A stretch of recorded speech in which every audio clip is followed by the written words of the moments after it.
શું નામ છે તમારું? મારું નામ વિશાલભાઈ રોહિતભાઈ ઠાકોર છે. હા, હું અહીંયા હનીફભાઈના ભઠ્ઠા પર કામ કરું છું.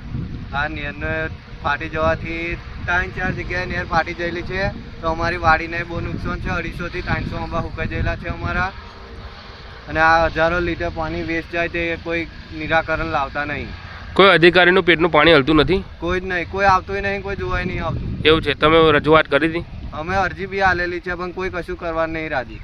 એવું છે? એનું અરજીનું કોઈ નિરાકરણ આવતું જ નથી? નિરાકરણ નહીં. આવું 5-6 જગ્યાએ ફાટી ગયેલું છે. અમારા વાડીની અંદર વરસથી પાણી અંદર ને અંદર છે. નહેર બી ઉભરે ને અંદર જાય છે પાણી. જે પેલી લીંબીની વાડી છે તે પણ તમારી છે? એ બધી અમારી જ છે. એ બેવ ખાડા ફૂલ જ છે આખી વરસથી. એવું છે? આ પાણીના કારણે સુકાઈ ગયા? પાણીના કારણે નહેર 5-6 જગ્યાએ ફાટલી છે.